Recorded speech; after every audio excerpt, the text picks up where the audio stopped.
How you doing, guys? Good to see you.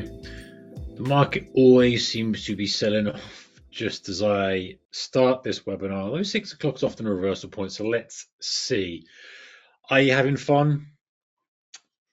Do you know what? It's calmer today. It was calmer yesterday. Fine. We need a little bit of this. We need a little bit of calm. I say calm, obviously, with the EU news coming out at, what was it, 17 minutes past 3 or something? Let me double check that. What's one headline between friends? We normally have 4 or 5. What's a 150-point move on the Nasdaq between buddies? So yeah, we'll see where this ends up today. It's been rotating around the VWAP. I know yesterday, I'm talking about the Nasdaq, by the way. I know many people trade different markets, but yesterday we were pivoting around that 19,000 on the NQ, up 250, down 250 or so, and 19,000 on the Nasdaq actual futures has been a real magnet today. It's not got too far past that either side. So let's see. Let's let this unfold. And really, I guess the topic of today is going to be interesting from that perspective. In that, we often calibrate to conditions, and then conditions change. We're adjusting on the fly. We need to make some adjustments if you're an intraday trader, but at the same time, we don't over adjust. So we're going to cover all that stuff today. Get started in about 30 seconds, guys. Get yourself comfortable. Get relaxed if you can. And get a notepad if you feel so inclined. And I hope to give you 1 or 2 valuable nuggets today. So let everyone jump in. I got told off for starting early because people are like, I've missed the start of it. And you're right, it should start exactly at 6 o'clock on the dot. So we've got 15 seconds to kill. Let's have a quick scan of the market. So you can't see the screen, it's on my other screen. I'm looking. Boeing's holding up not too bad, considering China said they were going to stop importing or stop the orders, something like that, along the lines of we're not going to please stop buying Boeing. Crude's down a smidge. Gold's, yeah, it's been super strong, hasn't it? Holding up all right. DAX, yeah, a bit of a relaxing day today for everything, I think. Bit of a relaxing day. Euro, yeah, down obviously on that news. Yeah, okay. Well, let's see how this all unfolds. How's good old Tesla up to these days? Yeah, flat. Everything's pretty flat, isn't it? Nothing's going crazy. We need this volatility contraction. It's about time. And honestly, I don't know about you, but the focus, you just got this massive focus all last week of just, whoa, headline news, risk, this, that, the other, make sure you get stops in place, doing this stuff. So we need it. We just need a bit of calm to the market, and then we'll see where it resolves over the rest of the week. See, long weekend coming up. So, you know what? We trade the market we're given. Okay, so let's get started. Welcome, ladies and gents. We are in this Trader 2.0 series. I'll introduce myself in a moment. Let me get myself comfortable. I feel a bit uncomfortable here. That's better. Right, maybe something's adjusted rock quite right. And it's like you go, your perfect adjustment, something's moved. But anyway, hopefully you can all hear me, see me. Checking the audio, that's working fine. We've moved back to this microphone here. On camera, should be good, and should be sharing the screen. This is actually quite a good tool because it shows me what you're seeing. Okay, let's get started. Let's get rolling. This is going to be a lot of ground to cover today. And as always, if you've got questions, fire them in the Q&A. I will get to those at the end. If I can help you, I definitely will. If I can't, I will definitely point you to somewhere that can or someone that can. Okay, so today we're talking about edge validation and self-coaching. So really, when I came up with this title and these slides and sort of thought about what I wanted to cover, the topic has really lent itself to what is edge, how to create edge, how to validate edge, and what is edge for you. So that's going to be the meat of what we're going to talk about today for the next 45 minutes or so. We might go on a little bit, some time for some questions, and also how to constantly improve that edge, where edge comes from, all this type of stuff, all become clear in a moment. So hopefully it's going to be valuable to you, whatever asset class you trade, whatever time frame you trade, whatever level of experience you are. I say that, but this is, if you're brand new to trading, by all means listen in. But a lot of this is going to be like, I don't get it.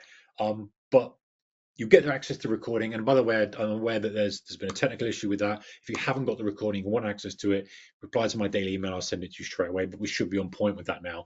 But this is really for sort of traders been trading a while and kind of know the ropes. And there's a bit of a disconnect between their knowledge and the actual performance. And really want to dig into what they're good at, find out what they're good at, find a strategy is effective for them, get the mindset dialed in, all that type of stuff. Okay, so a great quote here from Brett Steenbarger.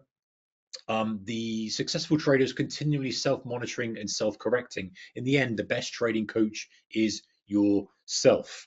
And if you think about in a perfect world, right, we would have on command, amazing trading psychologist, a head trader, a risk manager, and they'd be guiding us and stuff. But we don't, right? If you're a retail trader, you're trading from home, you're trading from an office, whatever it might be, and you have to be your own coach. You have to be your own risk manager, your own head trading coach, your own trading psychologist. So today, that's what we're going to try and to do is to try to help you become your own coach with a more of a slant on the edge generation and edge construction and edge refinement, a little bit of a nod to psychology, but I've done a lot of topics on that before, and I've no doubt we'll cover some more stuff again in the future. In fact, next week we've got one more on that in a moment.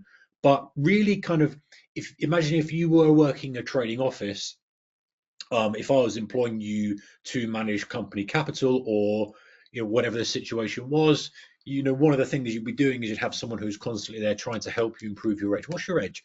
Would you even know what your edge is? Can we discover it? Can we make it better? Can we improve it? So that's what we're going to kind of focus on today, because I think that's what's going to move the needle for you the most. Okay, so oops, if I have my mouse on the right screen. All right, let's yeah, just so summary: become your own training coach, create and improve your edge, validate new edge ideas quickly, and coaching yourself. I talked about that. I don't go over this slide, but that's really what I'm going to get out of today. I want you to really think with that in mind, of that objective. Okay, I'm going to become my own training coach. I'm going to develop and improve my edge, as well as create new edge. I must obviously remind you, ladies and gentlemen, that spread bets and CFDs are a leveraged instrument, which means that things can get nasty very, very quickly. And they can at the moment. They can at the moment. If you're long, you haven't got a stop in place, it can get really gnarly pretty quickly. So please make sure you understand the risks involved. We are trading in a high risk environment. We've got high potential rewards, but that comes with high potential losses. We can use risk management tools like stops, which I urge you to do. It's not foolproof, but generally speaking, if you're trading liquid instruments and using a stop, you're going to be okay. There'll be a bit of slippage, but there are some scenarios where you can get very nasty very, very quickly. The main risk, I think, is you. It's you breaking rules. It's you saying I'm going to risk X amount and you risking more, or trading more size than you should. So just be very, very aware of that. It's a very, very useful tool, trading on margin. It's very, very handy for us as intraday traders. We can maximize the gains when we're right. But if we get it wrong, we just need to make sure we're capping those losses quickly. So please understand the kind of business you're in, the instrument you're trading. If you don't, then I recommend just don't getting involved until you fully understand the nature of the beast, because we like the upside, we don't like the downside, and we're trying to tilt it in our favor. When you're kind of new to trading, sometimes you don't get that quite right. So one thing that I want to mention, of course. So just a reminder, I'll introduce myself. My name is Mark Holstead. Many of you know me, been on these webinars before. Hello, pleased to see you. If you're new here, hello too, pleased to see you. I've been trading since 2001, and it's not here to say, oh, look, good, great I am and I know everything. Absolutely not. And I never stand up here and say, or sit here and say I don't know absolutely everything. But I've got some good experience, right? 24 years in the market is pretty decent experience. I'm trading through different types of environments and conditions and all that other good stuff. So I've got a lot of time in the trenches. Enjoy trading, enjoy talking about trading, enjoy helping other traders as well, and also see other traders coming up through the ranks, guys who completely mess up and just do the worst possible things, and other traders who are doing fantastically well. So I'm in a unique position where I can take my own experience and also blend it with others who have got maybe 4 or 5 years experience, or maybe a decade or a couple of years, and say, hey, I see the mistakes people are making. I see how that person's done very, very well carving out edge, or whatever it might be. So that's how I come to you today, is to share that.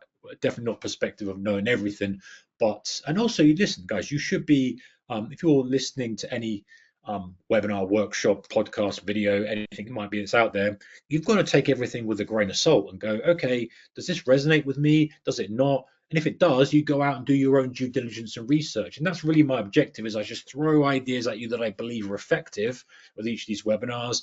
And you only get a couple of slides sometimes really ping off in your brain, and you go, and then you go down that rabbit hole, do your own research, build your confidence, build that process, whatever that's kind of sparked that interest and momentum. And then you've built it yourself, so you feel like you've got ownership there. And very often, one sort of go off at a tangent slightly here, I'm a big believer that if you have inspiration, if you're inspired, if you have momentum, leverage on it. I was talking about leverage before, but really get on it and go, yes, I want to dig down into this. I want to generate my edge. I want to do better at this. I want to create a strategy, whatever we're going to talk about today in a moment, or whatever the topic might be, but use that as fuel to get going. So very often these are good kind of momentum ignitions, if you like, so that you can go away and go, hey, I like that. Let me push that as far as I can, and then maybe push something else, and it all comes together to form your kind of your methodology and your approach in trading. And like anything, I always say this, and people are like, oh, Mark, you go on and on about this a lot. But things take time. Right? And we, as human beings, we always underestimate what we can do in a long period of time, but overestimate what we can do in a short period of time. Very, very true for trading. We always think we're going to kind of turn the corner immediately in trading, and numbers are going to be fantastic after next week. But actually, it's more a game of running this marathon and saying, okay, I can get a little bit better each day, a little bit better, a little bit better. What am I focusing on now? And that's not what a lot of people want to hear, because they want to hear they can just turn a big dial and things can change. Now, saying that, sometimes you do make an adjustment and it might have a big impact on your trading, and that's great. So the growth is not linear, but it's just keep putting that effort in and improvement day after day after day. And the traders I see that do that are the ones that actually look around and go, hey, you know what, things are working. Another green month, another green quarter, another green year, and I'm just working on improving. So if you're going to make a change to how you trade, try it, stick to it, stick through the bad times, tough times, so you can come out the other side a better trader for it. All right. So, I wanted to mention this at the beginning of the webinar, because I always mention at the end. Many of you have this already. It's a free tool that I have for Google Sheets. You can download it completely free. There's no kind of strings or anything stupid attached to this. I built this, and the reason I share it with you, you can get it at tradersmastermind.com, and if you search for Traders Mastermind Discipline Tracker, you'll find it. The reason I share it with you, I get such good feedback from this. People say, Mark, this has helped me improve my discipline loads, and it's completely free. You need a Google account. You can put it in your own G Sheet as Google Sheets, and the feedback's just great. So it's there. Download it. You make a copy. It goes into your own account. Do whatever you want with it. Adjust it. Meddle with it. Use it as you see fit. But yeah, feedback's been great on this, and it's really nice that I can build something that helps people improve their trading. Yes, you'll be put into my daily email if you download this, but you can unsubscribe if it's not for you. But I don't know why you would, because the emails are pretty good. Okay, so let's slow things down a bit, and let's talk about what is edge. So what is edge? And you're gonna speak to traders who have let's say you had 10 traders in a room who've got 20 plus years experience like me, and go, okay, what is edge? You're probably going to get different answers. They're going to be similar, but someone might have to say something completely different. That's really based on what's working for them. And so admittedly, there'll be some bias here of what's effective for me and how I look at edge. But I also see this in other traders too, and I see and observe them and look at them through that lens and say, okay, there is two types of edge, or edge is combining these two different pillars, if you like.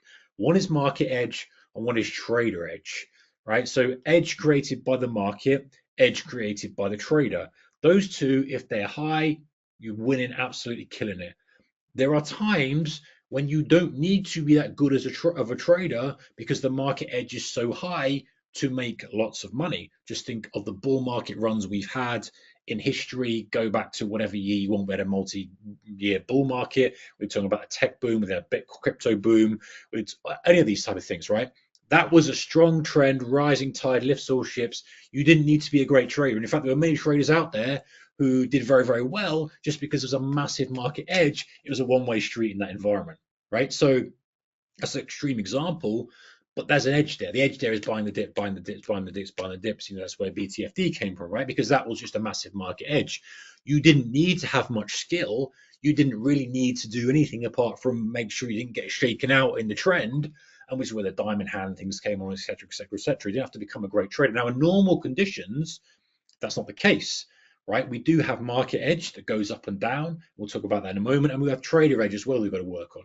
So market edge to me is like strong trend, like a rising tide lifts all ships, or a falling market. There's edge there, right? We know that if we're on a trend that continues, and I appreciate that analyzing a trend and understanding when the trend's going to change is a completely different topic. But if we just accept for now that trends continue for longer than we kind of anticipate. A lot of times there's edge there. Exhaustion, there's market edge. So very often we have that supply demand skew massively, whether that's intraday or that's kind of on a higher time frame.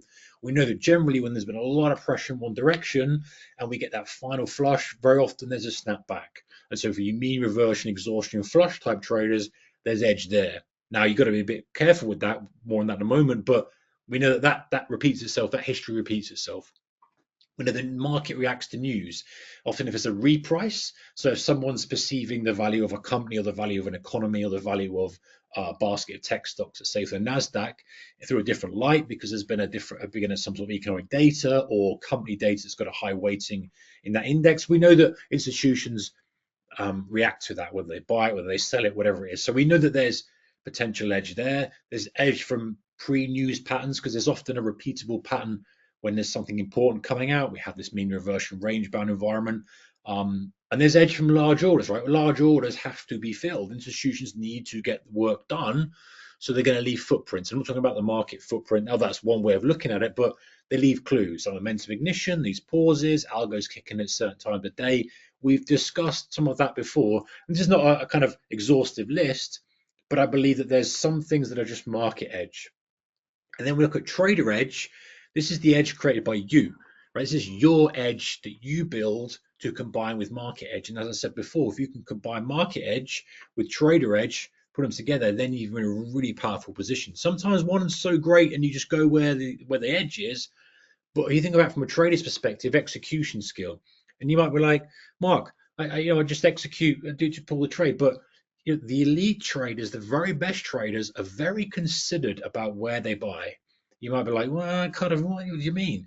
Well, if you're buying a pullback, an intraday trader buying a pullback knows that if he can time it on that little flush on a 1 minute chart, assuming you're on that lower time frame, and just get a little bit of a price improvement or just wait that extra little bit, that changes the risk reward structure of the trade massively and can actually boost the P&L hugely over time.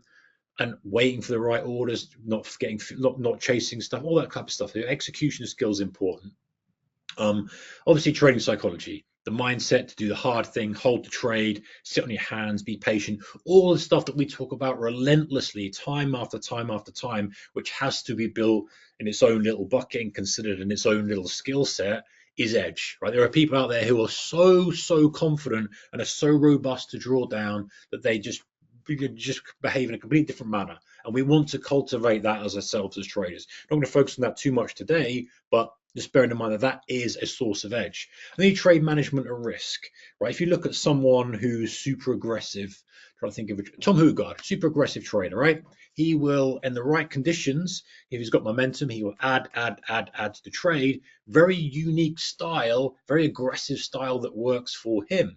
Now, other traders might play defense and go, hey, I'm going to peel some out, but it's being good at your thing. How you manage the trades, how do you cut trades that aren't working, how do you size up? Do you size up more on your A plus trades? All that stuff is edge. And then market intuition and feel, which just comes from experience. Like, I don't know how much experience you have in the markets, but no matter what you've got, you learn and improve and you see. The other day, we had that big rally, 12%, not even 12%. What was the moves, like 8% or something up on to the upside when we had that really positive news. I remembered the 13th, I think it was 13th of October 2008 in the GFC. We had the same thing. Everyone coming out as great news. We rallied super hard, but the next day, I was sure the next day we sold off, and so reminding myself from going back through and checking, that was the intuition and feel from that multi-year experience that I could leverage on and go, okay, I think I've got something here. Let me go back and double check. Now that's a unique example, but maybe you are spotting an opening drive and you say, hey, what? I've seen sometimes these fail when they're inside days. I'm not going to take the bull flag. I'm not going to take the opening range break or whatever it might be. You start to develop an intuitive experience to the market that is edge, and it just is. Now, one caveat to that is that in the beginning, when you're developing trader, that disguises itself, the chimp disguises itself as emotion. When I talk about a chimp, I talk about the chimp paradox. And it's that little voice that's saying, go on, take the trade, you're going to miss out, or you need to get your money back on that, or you're down on the day you work. All that little voices that you get that make you trade in a way you don't want to trade, that disguises itself as intuition That's a separate kind of skill set to be able to understand. Hey, it's a chimp talking versus the intuitive voice in me saying, you know what, I'm just not going to take this trade at the moment. It might be something I normally take, but something feels wrong, and developing that and trusting that. So market edge, and think about this as we go through the next few slides. Market edge, big edge there, and it goes up and down. Like if it's a massive, massive bull trend, great. You don't have to be that much of a great trader. If things are rotating and we have these different expansions, contractions, we have different market regimes, you're going to be smart, have to be smarter. You have to work on yourself, you have to work on your execution, your psychology, all the other stuff that comes into it. So most traders sadly don't have edge. And that's okay in the beginning, but you kind of that why you're in this business is to get some traction, get the equity curve going from bottom left to top right. And to do that, you're going to need edge. Now, that's an interesting statement. You don't necessarily need to do that, but to have that in a sustained, consistent manner, you do need to have edge. There's many traders who have done right in trading through a bit of luck, but if they carry on trading, they'll revert to the mean and it'll all disappear. There are many traders actually who have done very well from market edge and have come out of the market and gone, yeah, I'm done. And that's fine because I've leveraged on that. Other traders who have done well from that and then added some trader edge into it as well. So we need edge. We absolutely need edge, right? Because how are we supposed to outperform? And listen, this is a super competitive environment, right? Everyone is out to take everyone else's money. Let's be brutally honest here. That's the name of the game. It's not always zero sum depending on what you're trading, but generally speaking, there are well-funded groups of people, investment banks, hedge funds, proprietary firms, who are there to take money from the markets, right? And there are people who are losing money. So you need to have some form of edge. And as a retail trader, you can't compete in some arenas, but can definitely compete in our little small world. So very often traders will get random results, right? And that's and they're trying to adjust and they're trying to create something out of what is random. So they look at the data and they go, oh, I should be doing this and should be doing that. And we'll discuss it in a moment. But really, if you're not crafting your edge and working out where your edge is, and you're trading randomly, one day you're trading this, one day you're trading that, this, that, the other, you just cannon fodder. And I'm sorry to be the bearer of bad news, and I don't want to lie to you and say, oh, it'll work out in the end. It just won't. You have to be so disciplined and be focused in building your edge. Otherwise, you're just going to be, more fuel to the fire, and someone's just going to take your money. So just something to be considered, something to consider there. And the other way to think about this is not having a belief in your method. So it's got to fit you, your personality, your risk tolerance, your lifestyle. You can't take someone else's edge. You can't say, hey, that's their edge, I'm going to use it now. You can take inspiration by all means and adjust it, adapt it to suit you, but you absolutely have to build edge that suits you as a person, so you believe in it. Because very often, this is the issue with, a lot of copy trading stuff. That was a boom years ago. I think it's still around now, but people would copy a trader and the trader would be doing well, then they'd be in drawdown, they'd abandon it because they didn't trust it. Whereas that trader, if assuming they're a good trader, would often recover and go to new highs. And that's just because people don't believe in the method. Whereas if you built it yourself, you're quite happy to sit through drawdown saying it's fine. I'm comfortable with this. So the solution to this is to get away from these random results, to try and craft your edge, try and understand market edge, trader edge, to generate belief in the way that you trade, the way your operational methodology is to just work relentlessly on it. And we're kind of looking at this from a broad perspective. Very often we go very myopic and focused on psychology or eliminating FOMO or any of these other things. But today we're kind of looking and saying, okay, this all needs to be worked on. And your job as a trader and developing yourself as your own trading coach is to identify where to apply the pressure. So the consistent review and then the refinement keeps your kind of edge relevant. So let's work through how building an edge, the validation process, stress testing the edge, all that other stuff. So I like to look at edge as a kind of separate business, or in this case, as I put on here, product development approach. So you look at it like it's a startup, like it's a product under development, if you like. However you like to frame this. Maybe you're in the art world and you want to frame it as a piece of art. Or maybe you own businesses and you want to frame it as a kind of business. But I always think of it as like, okay, here's my business and my trading edge lies in these different areas. I've got, let's imagine you own, I don't know, car car sales, randoms, no, car garage, right? You do servicing for cars, and you've got this site here in this area, this site here in this area, this site here in this area, this site here. Okay, they're all kind of feeding the main business.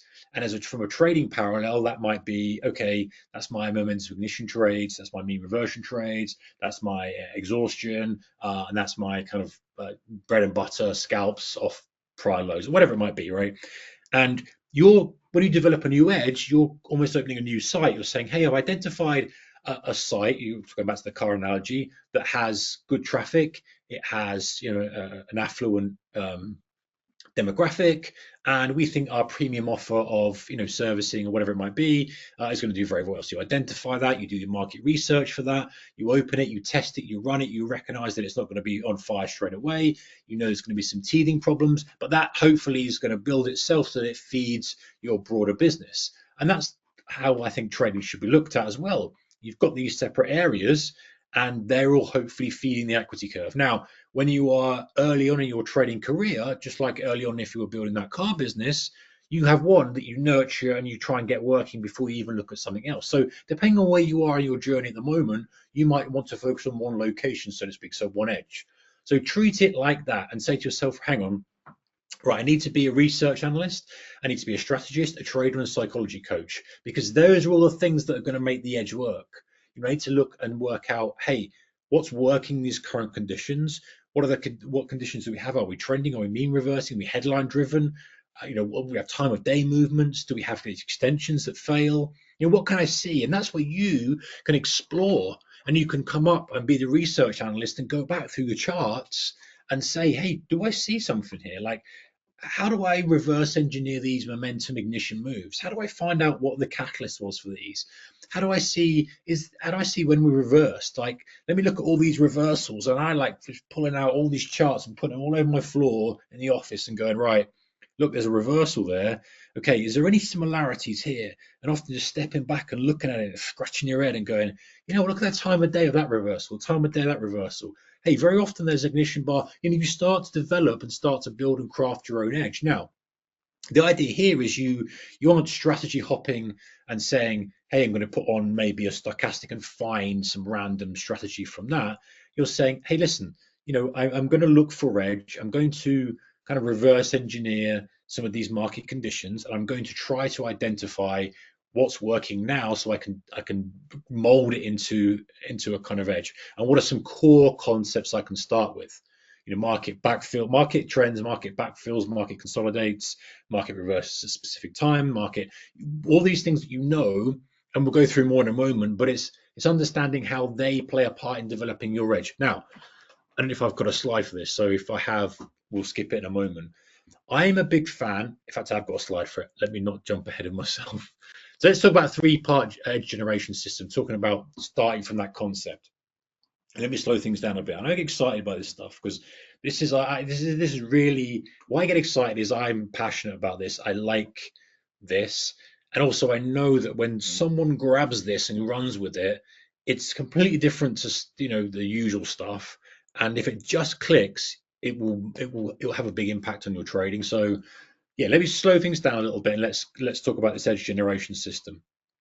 So last slide I talked about these kind of main concepts. Okay.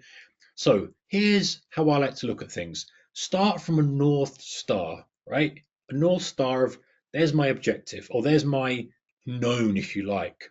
And my known is that markets trend. They consolidate, they backfill, there's exhaustion patterns. Now, this is where the beginner trader complicates stuff and goes in the weeds too soon. They go, yeah, but I don't know how long the trend's going to go for. Trends reverse, and they put all these objections up. Just pause those for a moment and say, you know what? Market trends do, when markets kick into gear, they trend. Not always, but when they do, they trend. And when we're in a kind of consolidation, choppy environment, they often stay like that all day or for a few days. And so, you know this to be true. And so you say, right, okay, if I'm going to start from a North Star, I want to capture daily trends, then you say, okay, how do I start to identify when those trends initiate? Do they tend to initiate from a gap and go, depending on the market you're trading? Is it some reversal that we see very often? Is it momentum? Is it a catalyst? What do we are we in a sort of mean reversion environment, then break out and pull back? You go one step higher and say, okay, if I want to develop an edge that captures a chunk of market trend, then what do I need to see before that? And by the way, it could be anything, like if I want to catch reversals, if I want to catch this, I want to catch that, what do I need to see? And you start to build your edge from the ground up. Many of you know, I've got a podcast, Traders Mastermind, I've got a developing trader series where I talk to traders who are developing. And one of the traders on there who's doing exceptionally well is Rushir. And Rushir reverse engineered his trade by saying, hey, I know, and it's super simple, but super effective for him. Last year, great. This year is doing very, very well. I know a candle goes, a candle forms, a green candle forms, or red candle forms.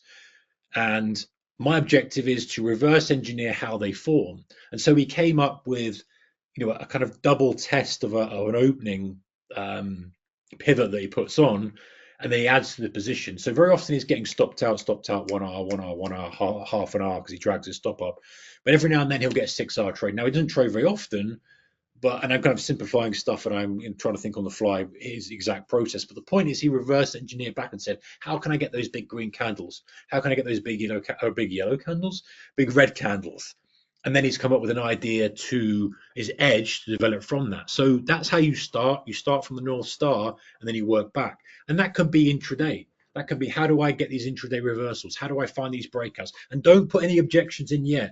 By all means, later. We want to stress test it later. But for now, start with that. Don't allow that negative part of your brain to go, yeah, reverse breakouts fail. Yes, but when they go, they go. So if you can do better identifying the ones that are going to go, you're going to do better. So don't let the negativity come in yet. Let yourself be a kid and go, yeah, man, if I can get a market trend, it's great. And then work out how we get on that. So one step higher, then we look at the trigger analysis. So this is where you go, okay, and by the way, this is a very broad approach on stuff, I appreciate, but we now say, okay, well, how do I get into that trade? I've now seen that trends tend to initiate from, say, this pattern or this pattern. Okay, that's good. So I feel like I've got something there at the moment. This is how trends are developing, and it could change in the next few months. But let's say you've worked out something now. Okay, what will be my trigger to get in here? Do I want to wait until kind of a breakout from highs if we've tested lows? It's often from fake out. Do I want to see momentum type move on a shorter time frame? What do I want to see? And that's where your trigger comes in. And now you've got something that actually has edge, because you've looked at the current conditions, you've started from a North Star, you've worked out, is there a common pattern that is a precursor for this broader pattern happening? And then you've gone one step further and said, okay, my trigger is this.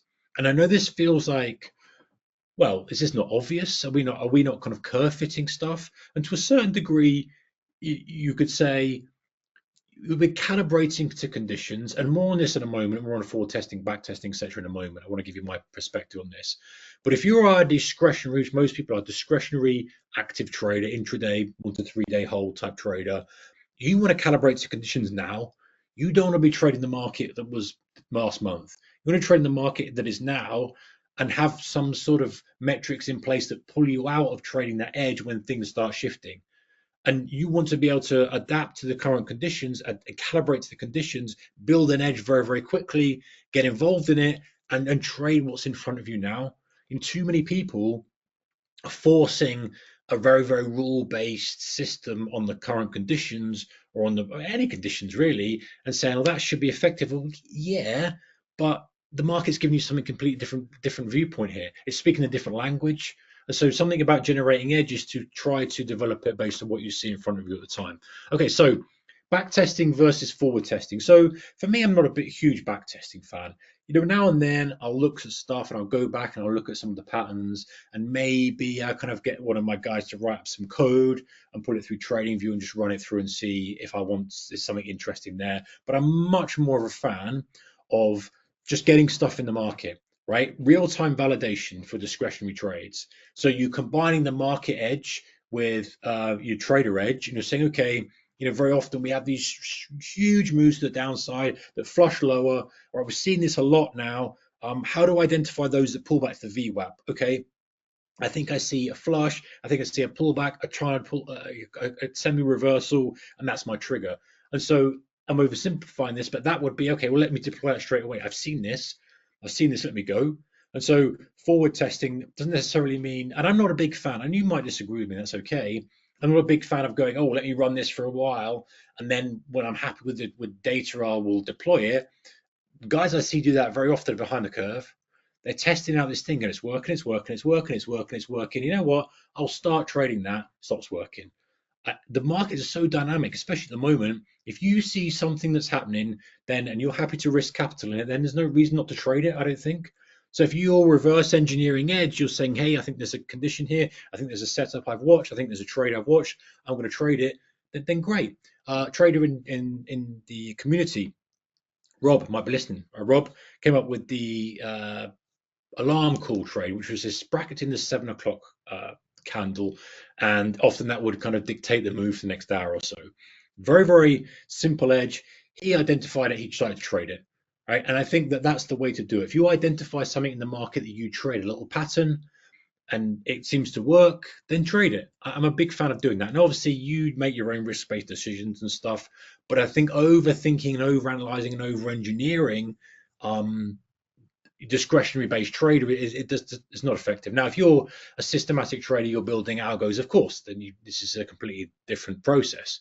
But I think for you, if you're a discretionary trader and you're an active trader, you need to be able to adapt to conditions. You need to have your North Stars, you need to have your filters and your triggers and say, hey, my job today is to calibrate to conditions. I've got a rough idea what I'm going to do. I've got a rough roadmap of where we are, the daily, what's fueling the market, what's the market's engine, what it's sensitive to, what it's not, what's coming up in the future, what the key levels are. Fine. That's all bread and butter stuff. Everyone should be doing that.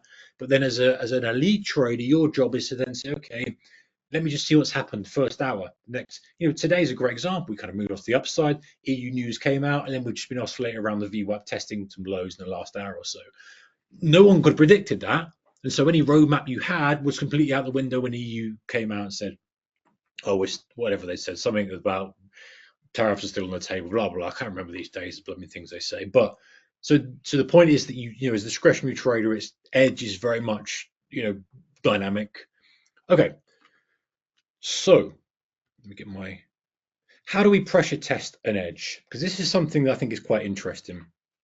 So when you come up with a hypothesis, so you hypothesize and you test it a little bit. And by the way, with testing, I don't mean sitting there forward testing. You say I'm not a huge fan of that. I think the strategy here is to go back and just look, whether you're printing off your charts all over the floor, or whether you're looking at your screens and saying, yeah, you know what, there's something there. And maybe the sample size is small, but you know what? This could carry on for days and days and days, and it's going to be super effective. And my risk is X. Am I happy to risk that? Yes, I am. Test it a little bit by all means, but get some skin in the game, and then recognize whether this is market edge or trader edge, and which aspect needs to be kind of the most. Now, market edge might be this is a pattern you've observed, but you might also say to yourself, you know what though? I need to have the what's it to buy into this low, and I need to be mentally robust here because it's a tough trade. But if I can execute it, very often the risk order ratio is quite high on it, even though the chance of success is low. But actually, I do believe there's some edge here. And so understanding how you as a trader will execute it and implement it is super important. Because it's all very well saying, oh yeah, I'm just going to buy those lows here. But when that thing is just slamming into the ground and you're the only one standing in front of that train, but you recognize actually after a certain extension, after a certain flush, that's a really good place to buy, it might be difficult. You have to iron out any of the kinks that don't align with you as a person and how you trade.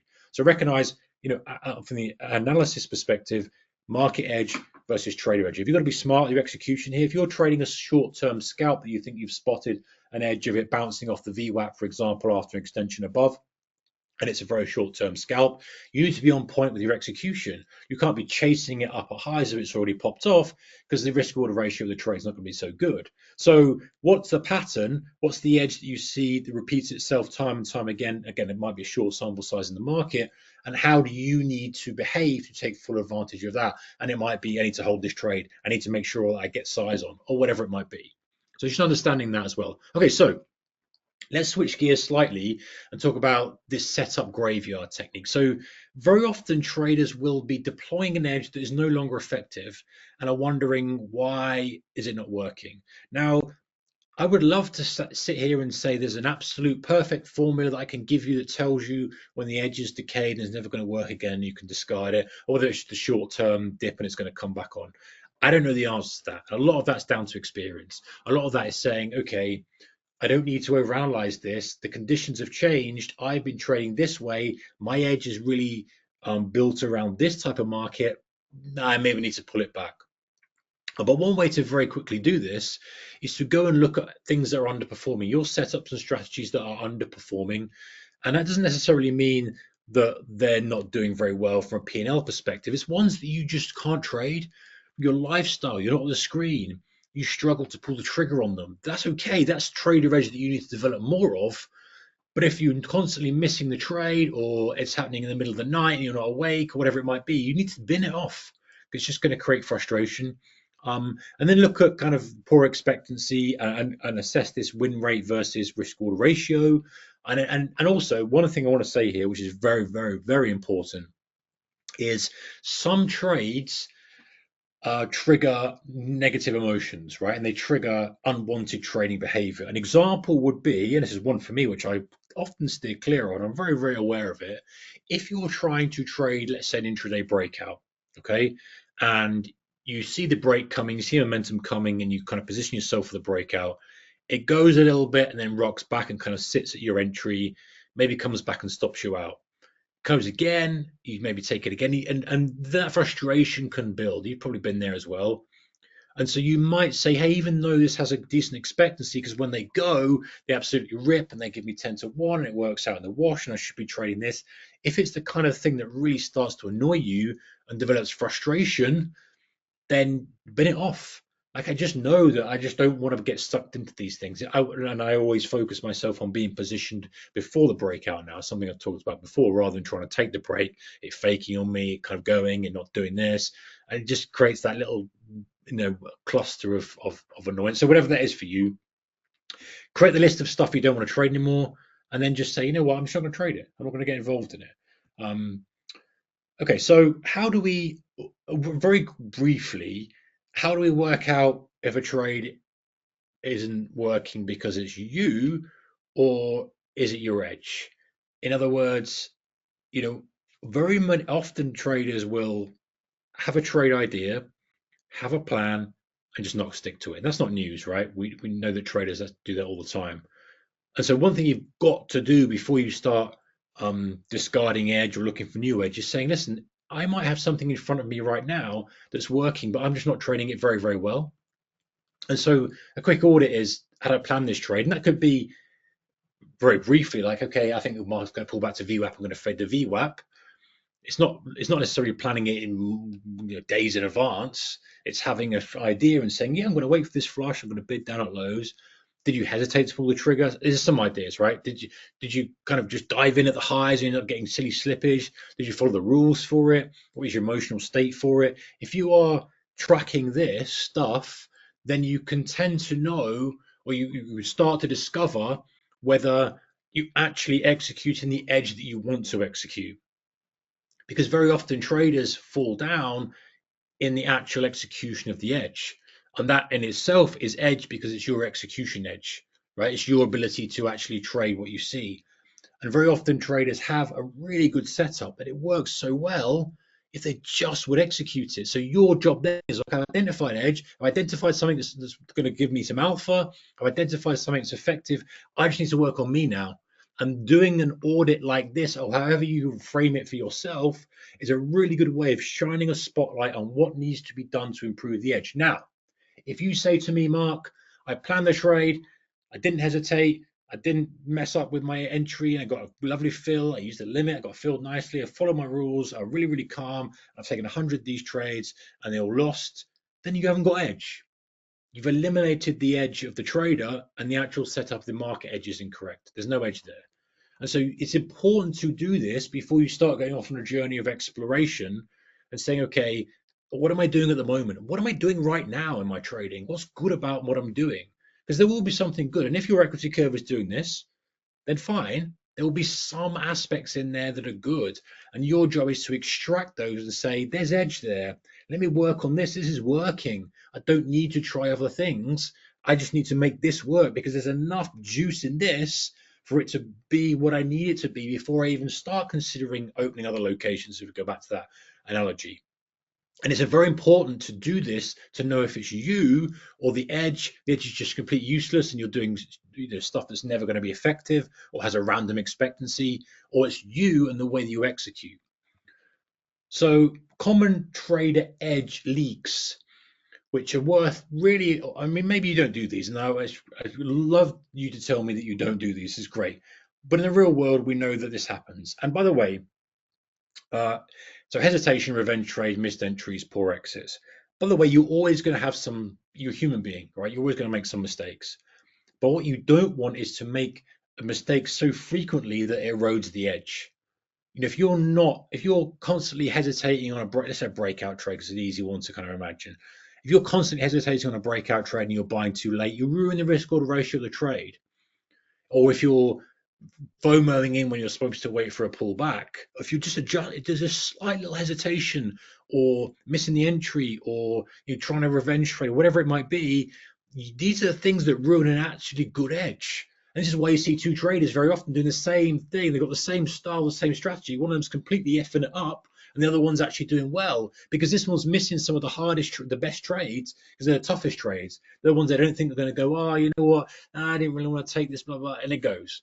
Or, oh, I'm scared of taking this. Let me double check this. Let me check this. And this goes. And so, you have to make sure that you're not the cause of the edge leak. And you have to make sure that you are trading what you believe is the right trade at the right time. So something to do, how long have we got here? So something to do is to track your missed opportunities. And a lot of traders don't do this. And why I wanted to add this is a lot of traders do a lot of journaling. That's great. But a lot of traders don't track what they didn't take. Yeah, so make sure you're tracking why you didn't take a trade that you know you should have done, and that's when actually your end of day review comes in, when you print off your trading chart, whatever time frame you're trading, and you mark it up however you do it. I like to kind of put it on a tablet and use an Apple Pencil to mark it up. Whatever, it doesn't matter how you do it, right? But you go, hang on a second, that was something I really should have taken. Why didn't I take it? And just pause life, if you like, at that point and ask yourself the question, why didn't I take that? That was a flush. That was in the right time of day. That was the right ATR move. That was the right level. Everything was good about that, but I didn't take it. Why? Why? And don't let yourself move on until you've answered that question. And it's going to be something, probably it's like fear. I didn't think it was going to work. And it was fear of it losing. It was fear of maybe losing P&L when you've already gained some in the morning. There'll be something there that needs to be worked on, but you have to track these missed opportunities so you can identify and cultivate edge. If you don't track them, you don't know all you're doing is tracking the stuff you've taken, which is half the picture. It's like looking at things, with half of it chopped off, half of the log chopped off. So, just do this as well. And also, document what the setup was, what the edge is, what the R multiple would have been if you'd taken this type of stuff. And if you see and by the way, like I say, we're never perfect. We're going to miss trades. A couple of trades today actually was like, you know what, just missed them. Just wanted a little bit more, didn't get it. Fine. Is that an error? It's an error. But is it something that's a big problem? Only if it's repeating multiple times and you're being too defensive with your entry. You go, hang on a second, I missed this, I missed this, I missed this, I missed this, I missed this, I missed this over a 5-day period. And now I missed all of these because I wanted a little bit more of a shove in the market, wanted a better price. Maybe I'm at fault now. That's not the edge. The edge is still valid because actually if I'm documenting it very often, we get the pop afterwards, but it's me wanting too much of a good price. Okay, do I need to adjust? Probably.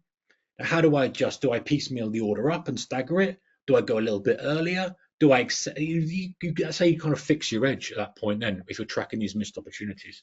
So the self-coaching loop of reflection, observing the patterns without any judgment or any hindsight bias or beating yourself up or any of that kind of stuff.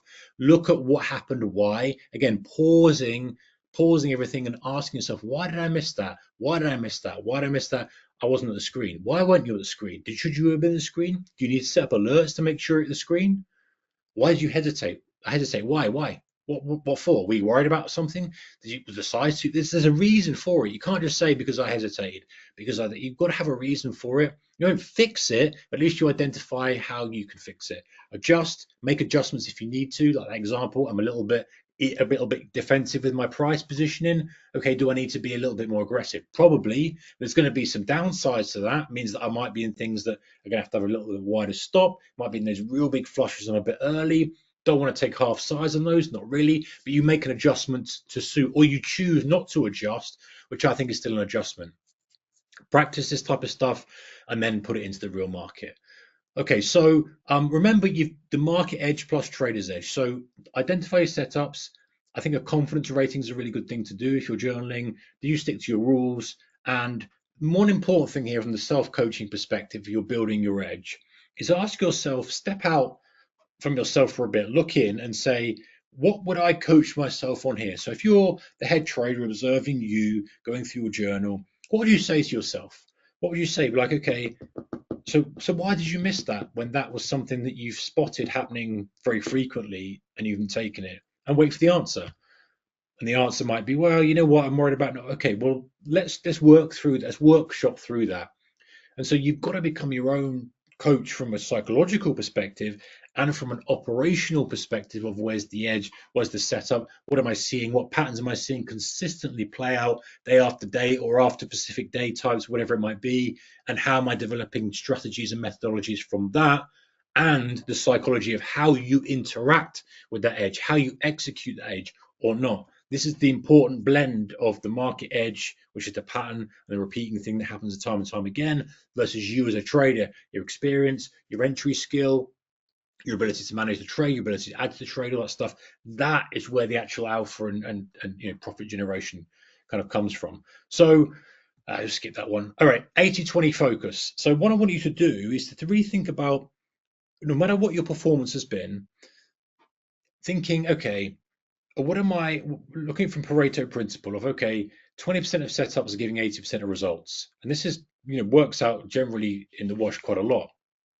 Is there anything, even if your equity curve is the wrong way round, even if your last quarter is not as good as it could be, month, week, whatever it might be, look at the stuff that actually is giving some results and saying, okay, if I strip out that, what is working? Something working. And then double down on those and say to myself, okay, that's working. If I double down on those, that's not only going to take my focus away from the stuff that isn't working, which is a bonus. I'm not going to have those losers, theoretically. I'm going to have more of these type of winners. And then you can kind of reduce the clutter. You can focus on the stuff that you know has efficacy. And the argument is often, yeah, but Mark, there's trades that work well for me. They don't appear very often. That's kind of the game sometimes. And that might be you saying, okay, well, as long as I'm absolutely on point with that and trading with that as much efficacy as I can, I'm milking it for as much as I can. Maybe you do open another location, you do try to study for another edge. That might be the answer to that question. And one way to do it is to create a little scorecard. You can if you want, fine. I don't want to overcomplicate stuff. I feel like sometimes things are there and they may not be that valuable when we've talked about stuffing it through a certain lens, looked at things through a certain lens. Okay, so avoiding the over adjustment trap. So one thing we've talked about, adjusting the edge, developing the edge. Be careful you're not constantly tweaking, adjusting. Don't tweak after every loss. I think you know that, right? Use a decent sample size. As I said at the beginning, 20, 30 trades. Henry talks about this 40 trade again in the podcast, Developing Trade, talks about the 40 trade process where you stick to that methodically for 40 trades before you even change the core rules. And adapt. Don't completely overhaul stuff, unless things are a complete mess. But you know what? Often I see traders who the equity curve does not look great, right? And they're like, you can't deny the equity curve looks bad. It's like, but even those traders, and if that's you, even you have something in there that's effective. There is something there. And you look at the market edge versus maybe you've got no market edge, maybe you're trading complete nonsense, right? But you might have trader edge.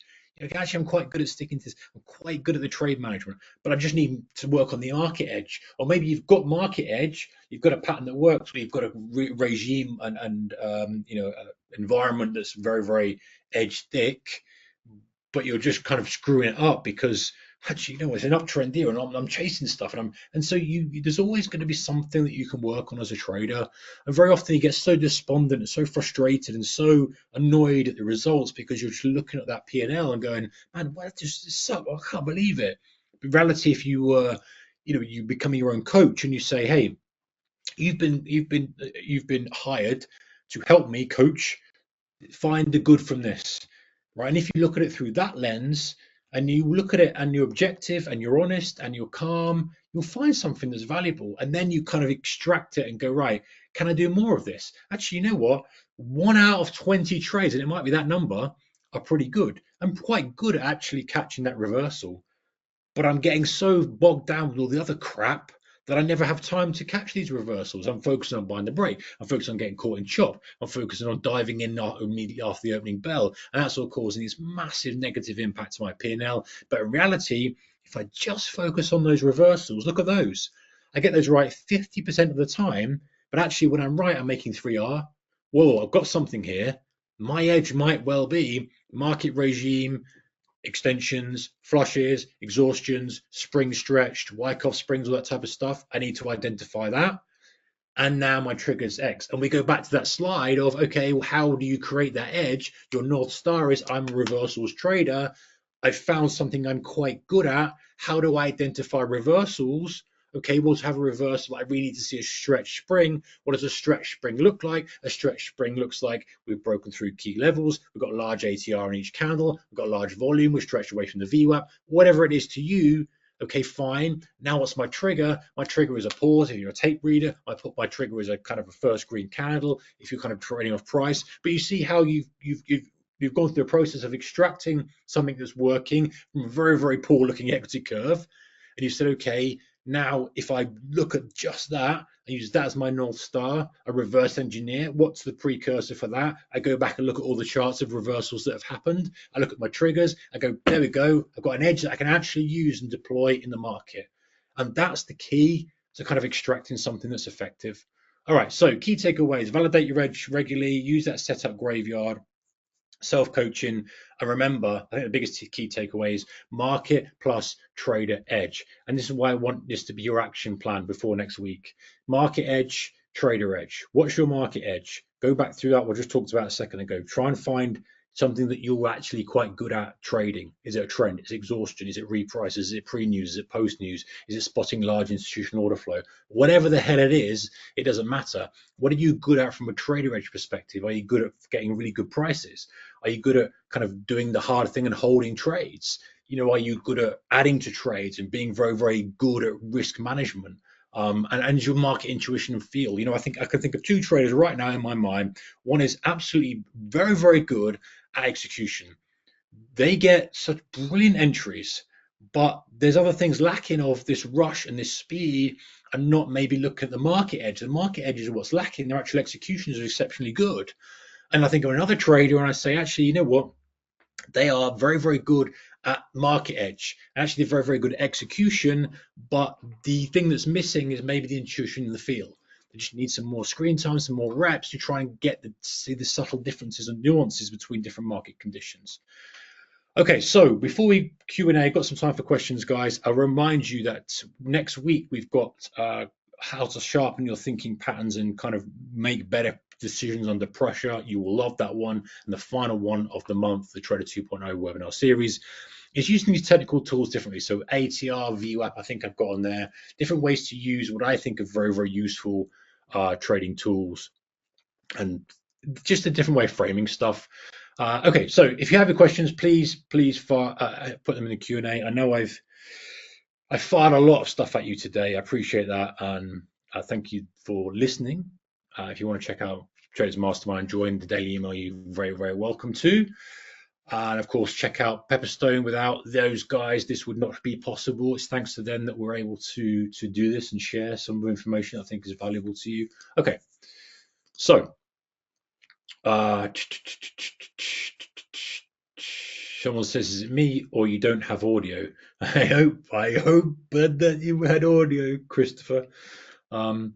I think you do. So people are asking. It would have been, you know what, Christopher? I hope you sorted it out, pal. But it would have lit up, and that would have been. Can't hear me. I can't hear you.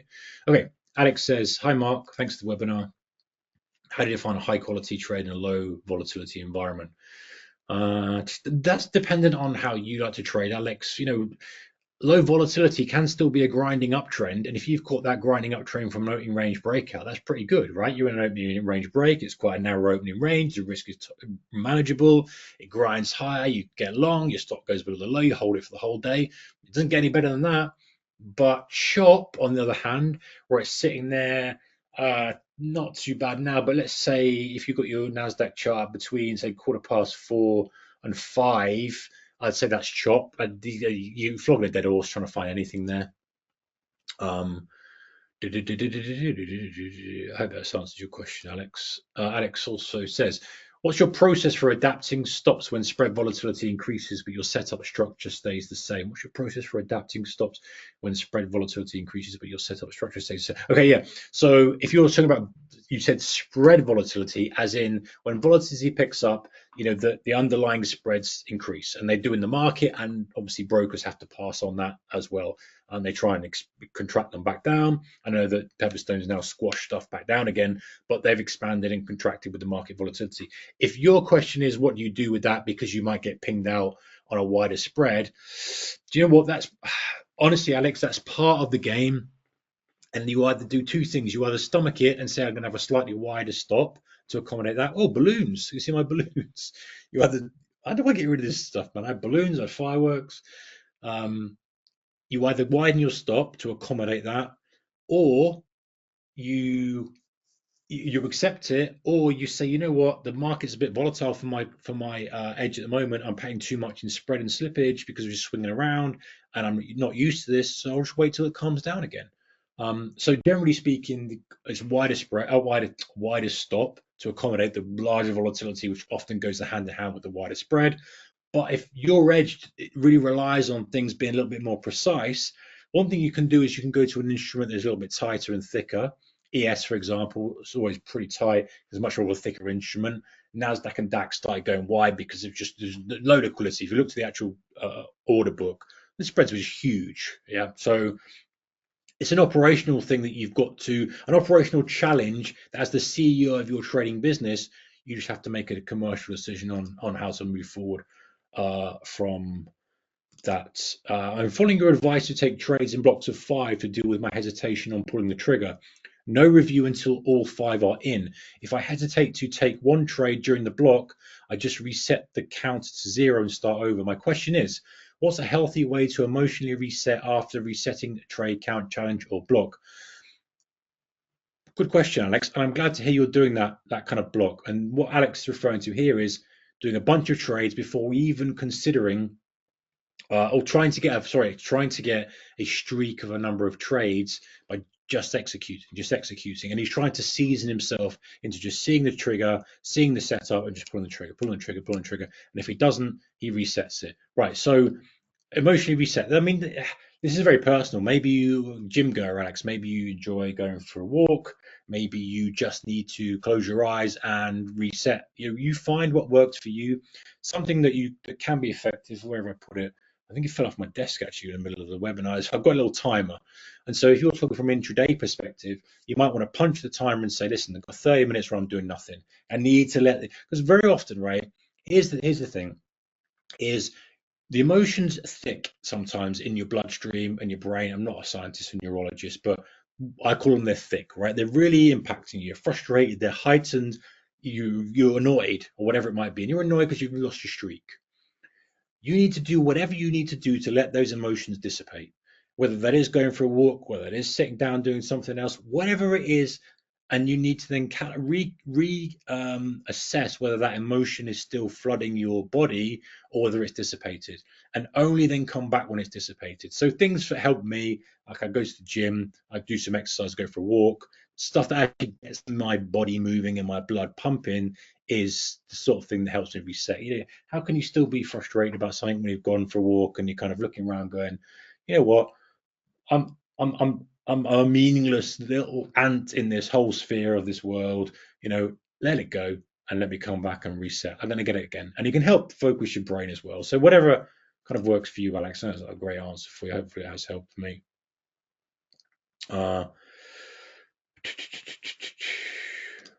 Eduardo, about the invisible costs. One thing that helped me a lot was after enough statistics in my log and doing proper reflection, was realizing that my best days and confidence in execution was when I focused on only 1 to 2 ideas per session. I like it. The worst days came when I was overwhelmed with ideas and potential. Yep. So I can't really have many ideas or focused on too little markets because I know I'll be prone to false ideas. Over time, in my pre-market session, I started filtering more futures products than my junior trader peers, but I've been able to be more picky with my ideas and apply my playbook more selectively. Huge help. Good, Eduardo. And what Eduardo is saying there, or me reading between the lines, and this is the same for every trader, by the way. Okay, there's some freaks of nature out there who can watch all these different markets and still execute very, very well. I'm not one of them, and I don't know many. Focus your energy and recognizing that you are a human, you have finite resources, finite focus, finite attention, finite calm. All stuff is finite, right? You know yourself. There's only you might have this really annoying person. You can tolerate them for a while, but after a while, you're gonna get out of here, man. You're annoying me. And so, focus is the same. You can only do so much intently close focus work for a short period of time. We're human being. So work to your strengths, Eduardo. What you're saying, and others listening, is okay, just focus on a couple of ideas, one market or 2 markets max. And there's, at the end of the day, man, there's ample opportunity in one market, whether you're trading NASDAQ, whether you're trading crude, whether you're trading gold, whether you're trading DAX, whether you're trading Tesla. There's loads of opportunity intraday, multi-day. We don't need to spread ourselves too thin. And actually, the old you can do anything you want, but you can't do everything. It's such a great saying, and it's so apt for trading. You can do anything you want. You can trade multiple things. You can trade spreads. You can trade breakouts. You can trade monthlies. You can trade weeklies. You can trade 1 minute scalping. You can't do it all. And so the idea is to really focus your energies into the one thing that's going to work well. And actually, and the pushback often traders goes, well, there's not enough. There's not enough in that. Well, there is if you scale it up. Like if you're saying, well, yeah, I'm only, if you said to me, oh, I'm only make a couple £100 on this trade, blah blah blah, I need to have something else, need to study something else. If I often say, if you were making 20,000 on that trade, would you be looking for something else, or would your focus be solely on that because that is absolutely killing it for you? I know exactly the answer. And so very often the conflict is, oh, I'm not making so much on that trade, doesn't come around very often. Yeah, the problem is a sizing issue. It's not necessarily a spreading yourself even thinner issue. It's just doing more of it working. And actually, if that case, you just turn the volume up. Robert Reed says, great webinar as always. How you doing, Rob? 7 a.m. DAX trade worked beautifully this morning. That was the DAX trade that I talked about, the 705 candle. Focusing on one edge at a time has worked well for me over the last few weeks. Another good idea is to find someone who trades the same instrument as you. Sharing ideas and experiences can help develop valuable edge. Absolutely, Rob.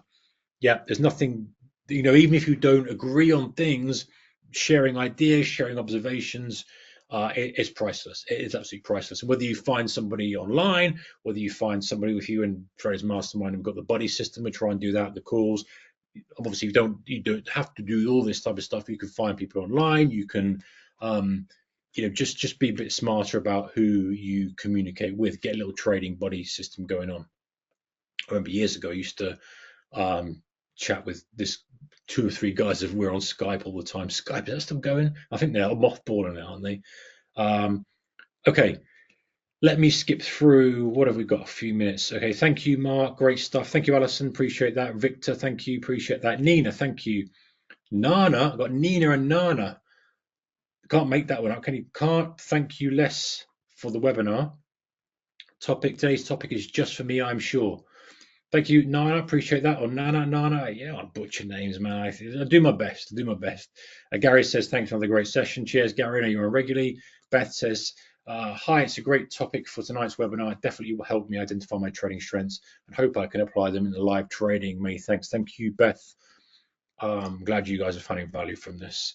Lee says, thank you for the webinar. I've been attending, implementing, practicing for a year now. 12 months ago, I barely understood what you were saying. Oh, God, sorry, Lee, let alone execute.